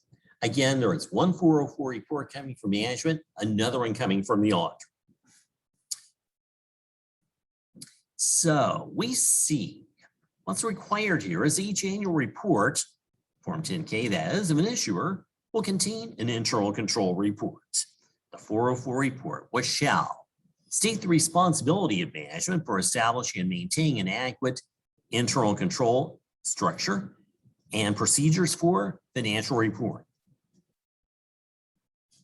And contain an assessment, this one's by management, as of the end of the issuer's fiscal year, the effectiveness of the internal control structure and procedures, pardon me, of the issuer in financial reporting. So if they know something's wrong, management must bring it out. So they will issue a report that says they're responsible for internal control, and either they think the internal control is fine at the end of the year, or if something's wrong, again, they'll report it here. If they don't, they as management are responsible. So there are certainly these good things about internal control, but we know as a professionally skeptical auditor that we have to check out any management's assertions with evidence before we can give them a clean bill of health, a good clean audit report. So that's why next, each issuer's auditor shall attest to and report on the assessment made by the management of the issuer. An attestation made under this section shall be in accordance with standards for attestation engagements issued or adopted by the board. Those were since transformed into the rules for a 404 report. And that section of the attestation standards was then deleted. An attestation engagement shall not be the subject of a separate engagement. It must be done in conjunction with the audit of the financial statements. So again, it's like two audits in one since Sarbanes-Oxley. The auditor does the audit of the external financial statements, but also does an audit of internal control in conjunction with it. So yeah, audit costs went way, way up. Now that, let me come on down to section 407, disclosure of audit committee financial experts. Well, the SEC shall issue rules to require issuers to disclose whether at least one member of its audit committee is a financial expert. Well, they better have at least one financial expert on there. Sounds like they have a choice, but they really don't. It's another reason I'm on the audit committee here, Florida Southern.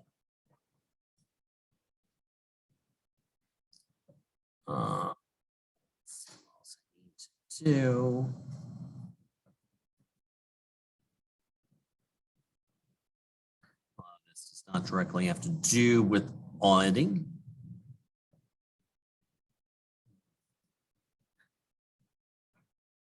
Coming on down like Title 8, Title 9, enhanced white-collar crime penalties. Yeah, top management or directors can have heavy fines if they violate Sarbanes-Oxley Act. They can go to jail as well. So they don't want to do that. Okay. Well, I guess that's what we need to cover from Sarbanes-Oxley. I don't see anything there in the rest of it. What questions do you have about Sarbanes-Oxley? And if you just study those things that I mentioned, now this summary, you'll be more than fine for the CPA exam. For any information that you see about Sarbanes-Oxley, either on the auditing section or on reg. Again, no assignments on it, because I think the information is pretty straightforward, to tell you the truth. Why bother doing homework on it, in other words? Why bother having a quiz on it, please? You don't want more homework or another quiz, do you? I didn't think so. Okay. I'll X that one out.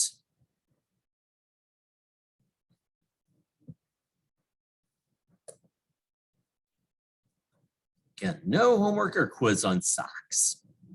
Now, with compliance audits, well, you'll see what those are.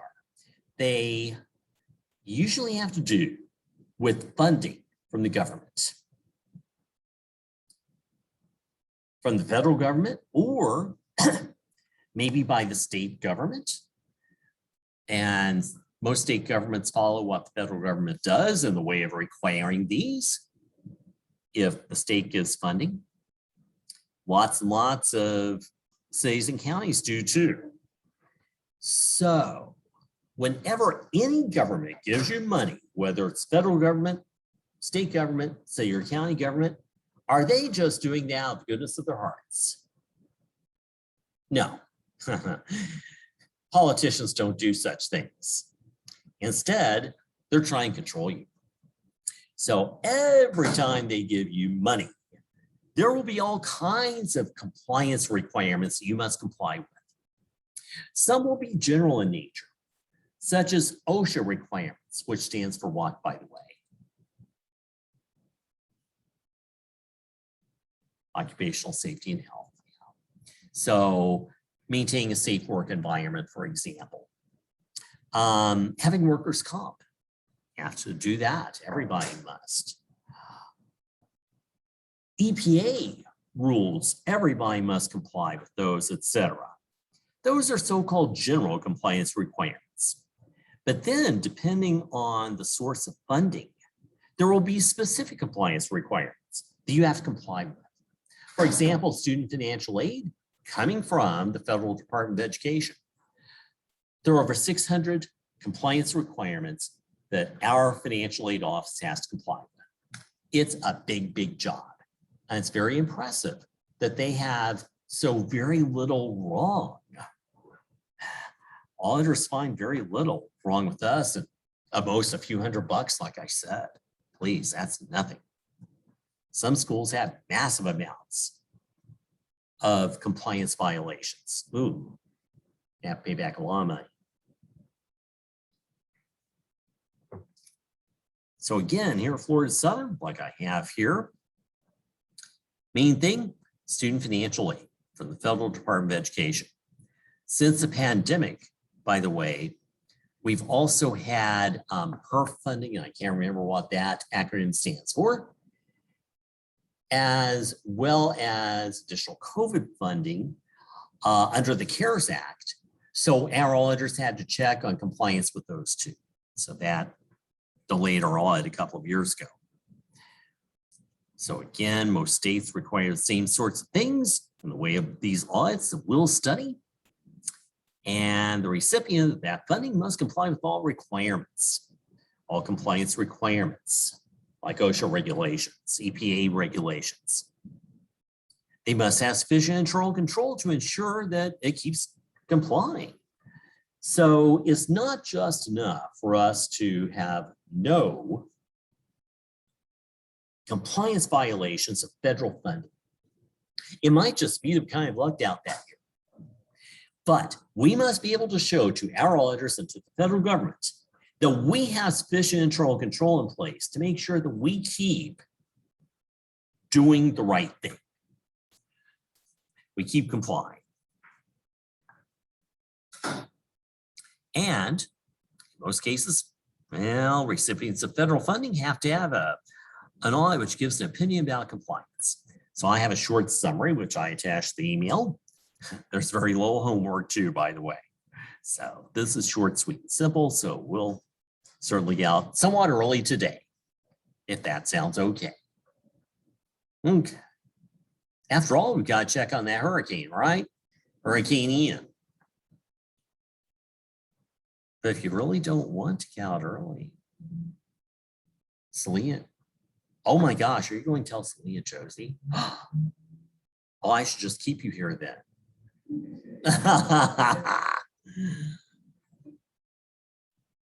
Okay, I'm department chair. I can only get in trouble with myself. So let's take a look here. Whoops, so what I'm going to cover with you. Governmental auditing. When I originally jotted these notes down, they were for myself, but that's okay. I don't have a formal outline as such, but we can use these notes here to cover what we need. So looking here at governmental auditing, again, it's compliance audit, specifically aimed at the federal government, at federal funding. But again, most states follow the same things, maybe all states actually. Cities and counties tend to follow the same things too. So we're talking about, in general, any type of governmental funding. There has to be a special compliance audit, as we'll see, to make sure the recipient of that funding, like Florida Southern, is following everything they should. So here at Florida Southern, like other recipients of governmental funding, unless it's really, really small dollar-wise, they must have an audit. They actually have to have 2 audits in one. So we see that this audit will be conducted under generally accepted auditing standards. True. That is for the historical financials. And also must be conducted in accordance with, are you ready for another acronym? GAGAS. Generally accepted governmental auditing standards. Ugh. I've sat through some of those CPE sessions, and GAGAS is kind of an appropriate acronym if you get my drift. And he's weighing out. He left just before I mentioned GAGAS. Maybe he saw that and he thought back to the hot dog eating contest. I don't know. Now, generally accepted governmental auditing standards. Well, they're aimed at evaluating compliance. And when they originally came out, back almost 40 years ago now, they were not on the internet, obviously, back then, but instead they were in paper form. And they were in a paperback book with a yellow paper cover. Well, therefore, the name Yellow Book stuck. So this was begun by the Single Audit Act of 1984. Well, Single Audit Act of 1984 said this: a CPA firm can audit both the financial statements of one of these clients getting federal funding and can audit the compliance as well. It used to be that the external audit firm audited only the financial statements of one of these clients. The federal government sent representatives to audit the compliance part. Well, guess what? They didn't have enough auditors at the federal level. So the federal government started allowing CPA firms to audit the compliance part, although the federal government could still send in representatives to audit. And yes, indeed, we could get auditors from the Federal Department of Education in here. Thank goodness we don't. But if we mess things up really badly, we could. Well, the Single Audit Act, CPAs could do both aspects of the audit, financial accounting part and the compliance part. I'll tell you, the CPA profession lobbied really hard for the Single Audit Act because what did it mean to them? More money, exactly. Oh yeah, this was a major expansion of their business.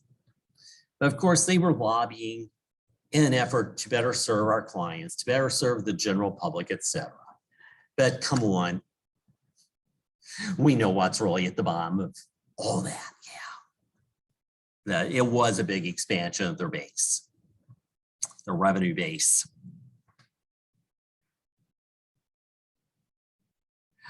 Well, GAGAS extends into auditing internal controls. We said it's not enough to be in compliance with everything the federal government says, but you must have sufficient internal control to ensure that you keep doing the right thing, staying in compliance. So looking at internal control is a big part of the compliance audit.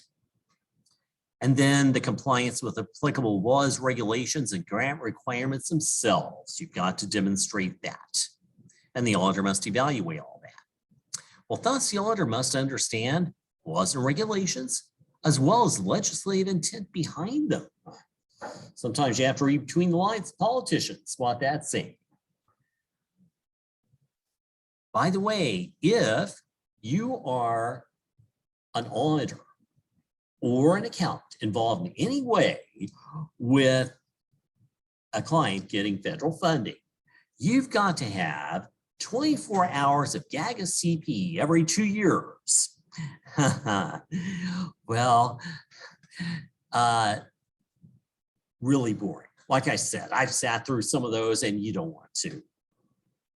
Goodness, couldn't imagine doing this for a living, but oh well. Now, auditors, of course, must be independent of this client, and including independence from political pressures. So it wouldn't do any good, excuse me, if we had an auditor who's running for most public offices, because they will definitely be under a lot of political pressures. That takes away independence. You also have supervised assistants, like in any engagement, must maintain proper audit documentation, again, just like any engagement.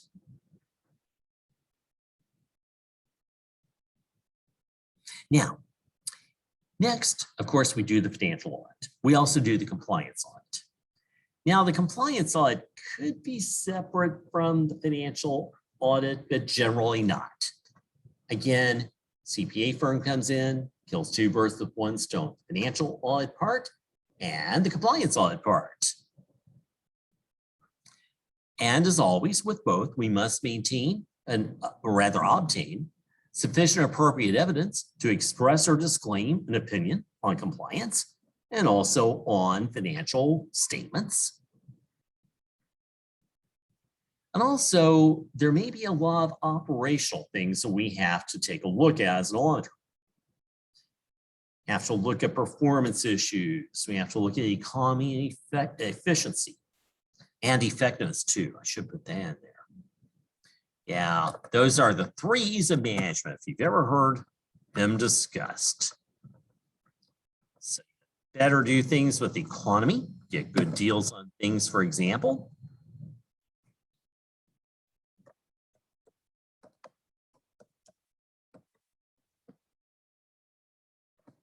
You must be efficient, you must not waste resources, and you must be effective. You must produce the right results. The federal government wants to see those things, and any money it awards to anyone. Doesn't want that money wasted.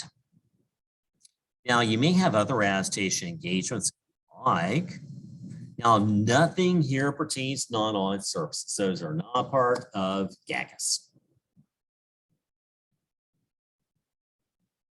Now, again, as I mentioned, there are general compliance requirements like OSHA regulations, but there are also program-specific compliance requirements that one must follow. So here at Florida Southern, yes, indeed, we're following OSHA regulations. We're following EPA regulations, which is why we don't throw out burned out fluorescent tubes, because they contain what? Mercury. We don't throw them out with the general trash. We must dispose of them as hazardous waste. Excuse me. Program specific? Well, specifically for the Department of Education with student financial aid. Yes, over 600 compliance requirements there. Now, with compliance requirements, some are unconditional. Some are presumptively mandatory. So if there is something in the way of compliance requirement that we must do, that's unconditional. Must be done all the time. We have no choice.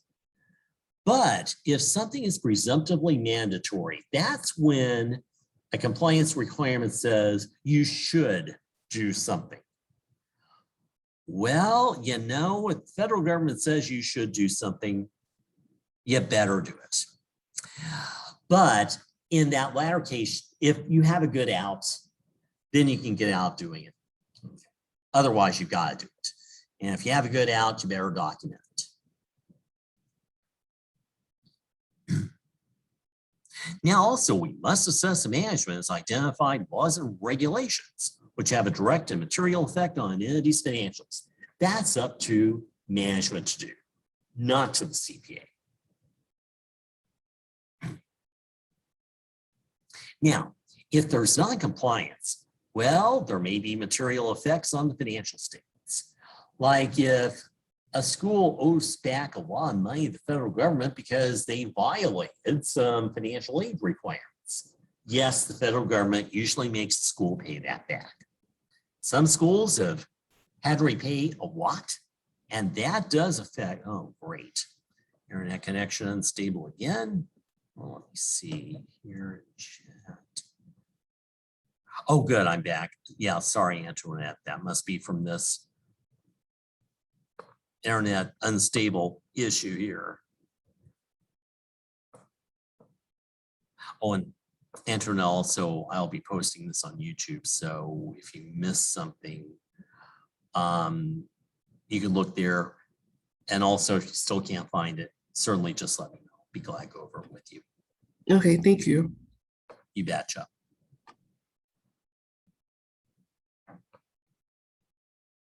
So material effects on the financials, resulting from non-compliance, that is, ooh, yeah, there can be material effects.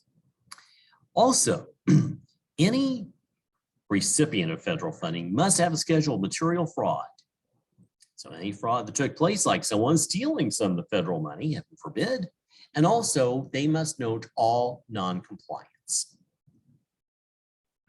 All instances of that.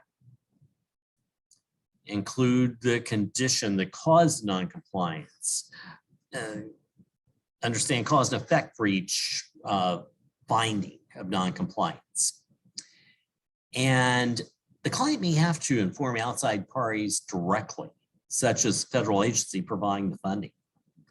So they may have to come clean. We certainly would have to with the Department of Education. So a lot of non-compliance issues we have are self-report.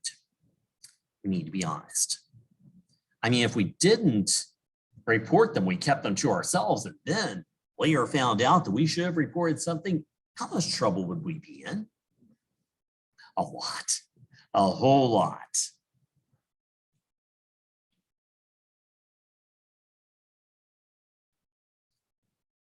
Now, next, the scope of compliance testing must be included in the report. So, for example, it does say in Florida Southern's report, annual report, how many student records, for example, were tested. Now, a scope limitation, if there is one, means heightened risk of fraud, especially if management says, no, you can't look at something. We would never do that. Now, again, we'll present a schedule of, we, the CPA, I should say, will present a schedule of audit findings and question costs. Let me just highlight, let me just make that clear here.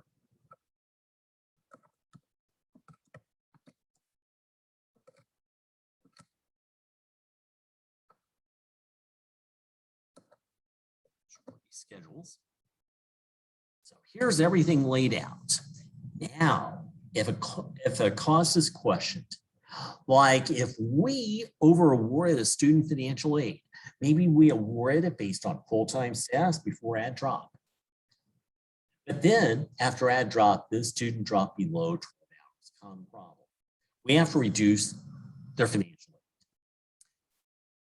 aid. Sometimes we haven't, we had to pay that back.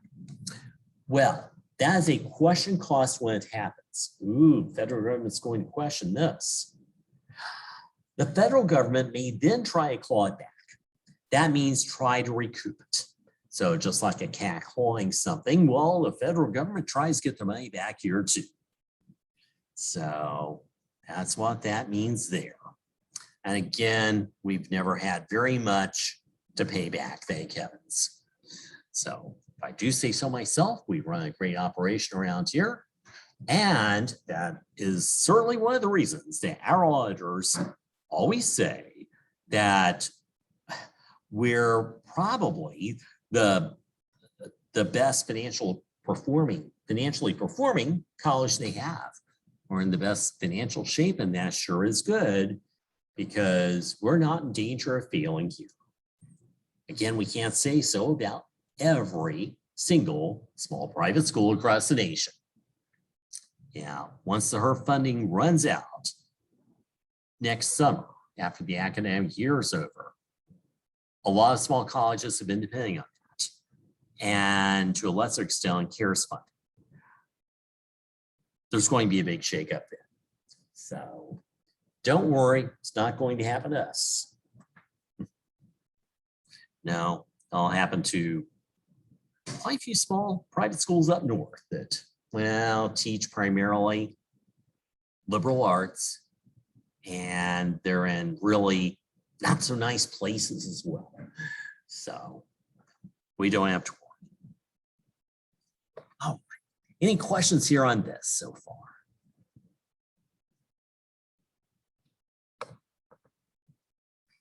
Well, also, I'll tell you, anytime you want to look up something about a not-for-profit, you can do so in the way of something financial. Well, you can look up Florida Southern's financial statements. In fact, you can look these up for free on a website called ProPublica.org. You can look up some information on another website called GuideStar, Q-I-D-E-S-T-A-R. However, on GuideStar, they'll make you pay for financial statements. They will only give you the $9.90 for free. The $9.90, by the way, is the tax return for a not-for-profit to make sure it truly is not-for-profit, and to also disclose some information to the general public. So you can get our $9.90 on GuideStar, but you can get both our $9.90 and our financial statements on ProPublica. So I pulled this one from ProPublica with the financial statements. I'm assuming there's someplace on the Florida Southern website that I'd have to dig for them.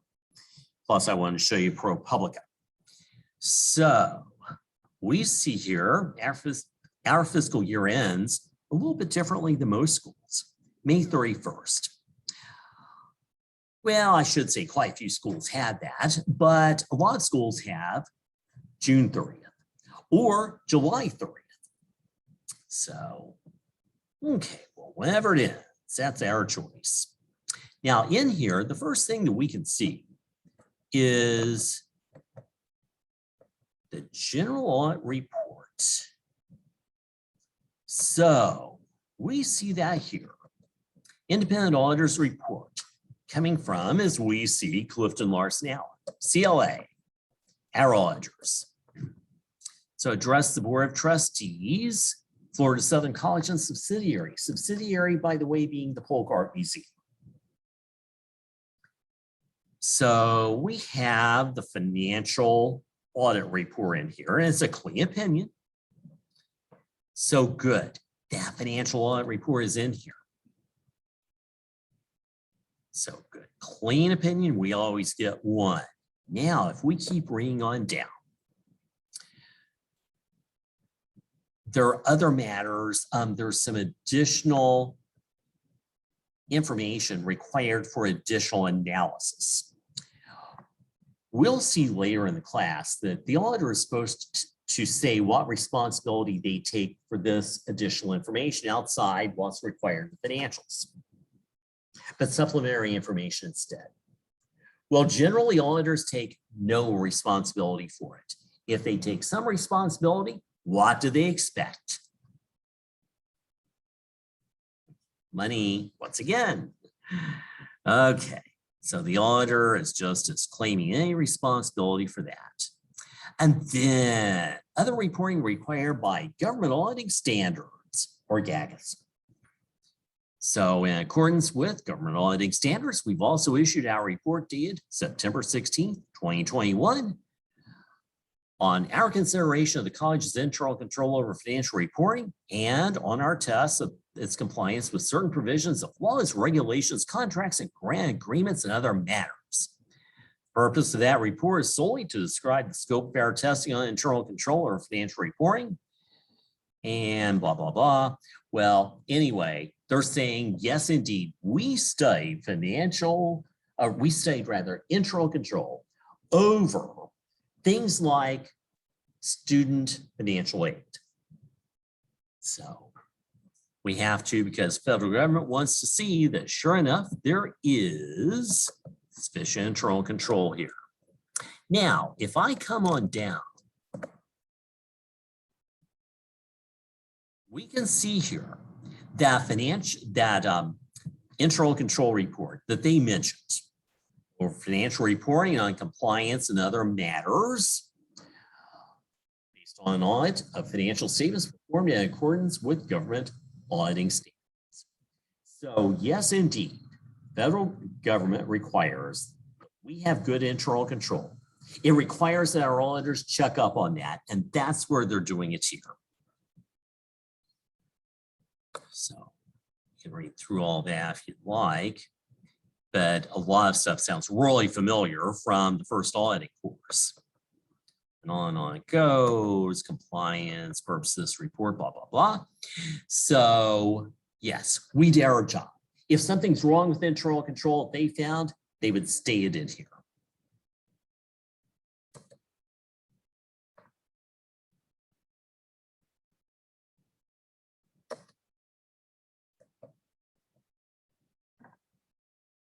Now, independent auditors report on compliance for each major federal award program.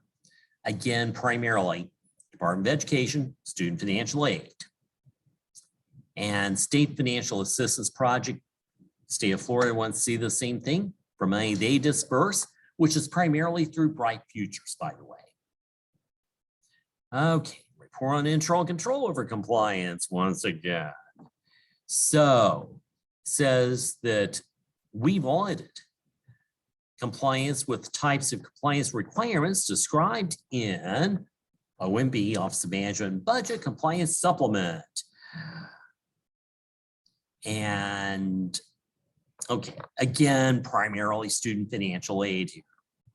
So sounds kind of like a regular audit report. Management's responsibility. They're responsible for making sure that the school's in compliance. And then auditors' responsibility. Our responsibility is to express opinion on compliance for each of the college's major federal programs and state financial assistance projects. And it goes on some about that if you'd like to take a look. And then we believe that our audit provides a reasonable basis for our opinion on compliance. Good. So, opinion on each major federal program. Well, we see in our opinion, the college complied in all material respects with the types of compliance requirements referred to above. It can have a direct and material effect on each of the federal programs under which gets aid. Now, if we look there, other matters. Well, the results of our auditing procedures disclosed 2 instances of non-compliance, and they were really small, which is required to be reported in accordance with the uniform guidance and which are described in the accompanying schedule of findings and question costs. I'll show you those in a second. So our opinion on each major federal program is not modified with respect to these matters. So in other words, they weren't big enough to give other than a clean opinion. But still, we're going to report these relatively small things to you.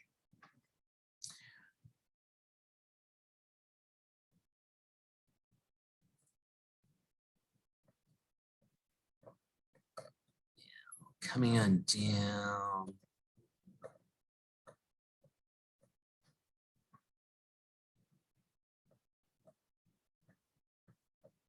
Where is it?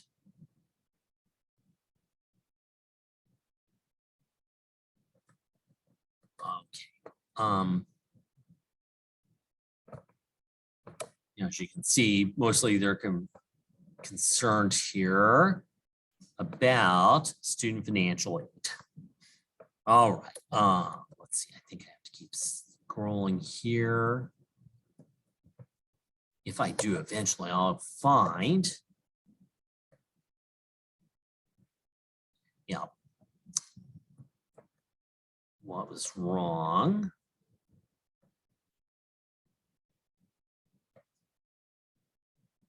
Yeah, here is the scheduled question findings and question costs. So we have to make sure that we didn't have any.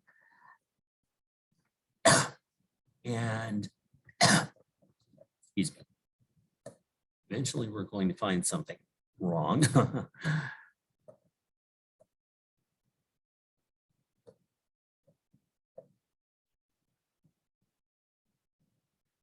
Here we go, condition. During our testing of the Direct Loan and Pell Grant program, so again, federal funding, we selected a sample of 40 students, so there's a scope for work, to test for timeliness and accurate reporting of student status changes, like full-time versus part-time, to the National Student Loan Data System. 14 of 40 students tested have one or more instances of non-compliance as noted below.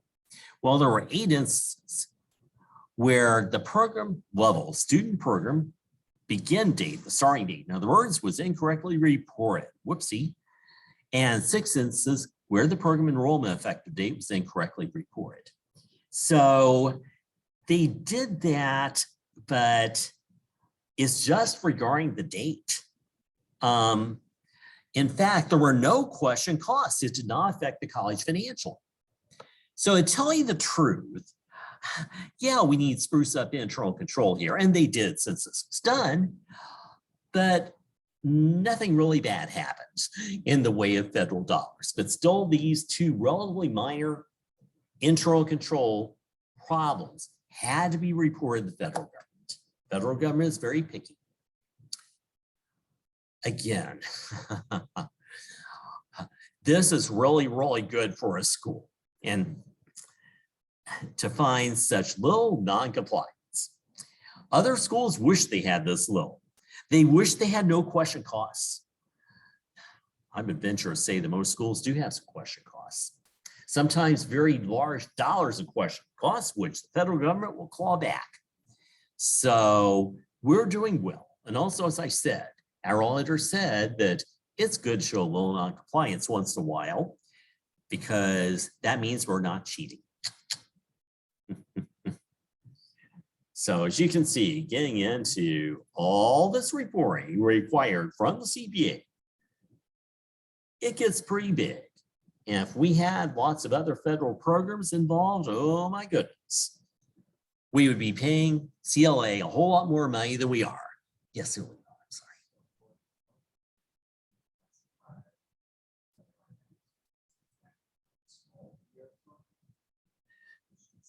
Deficiency, exactly. That would be a simple deficiency in internal control. And there's that ranking like deficiency, material weakness, but this would just be a deficiency. Yeah, so it's nothing big. It's considered 2 because there were 2 slightly different things going on. Beginning date of the student of the program level student program. Okay, so that was, as I recall, the start of the academic year. Oh, I know what it was now, because back then, the start of the academic year was delayed because of the pandemic in fall of 2021. They had the original starting date on some report to the federal government. They forgot to change it to the correct later starting date. That's what happened here. Now I remember. So it was really, really, really minor. And in a regular financial audit, nobody would care. Federal government, they're nitpicking, they care. Any other questions or comments? Again, you'll have very little homework from this, so it's not a bad week. Good thing I didn't tell Selena Josie that. She might have cranked up the homework. Want me to go back and tell her? Okay, so then you all are going to be really, really nice to me. Okay. So, yeah, there we go. Do you have any questions after that? No, everything was good. Good. I'm glad. All They right. come up later, just let me know. Okay, see you in what, 2 weeks? In 2 weeks, that's right. Alrighty. Bye-bye. Okay, well, everyone, if the hurricane comes our way, let's hope it doesn't, but if it does, good luck to all of us. Probably what would happen, just get some rain, some wind, not that much over here. And if you celebrate the upcoming new year here at Rosh Hashanah, Happy New Year. All right. Other than that, have a good weekend. 2 good weeks until I see you again. Bye-bye.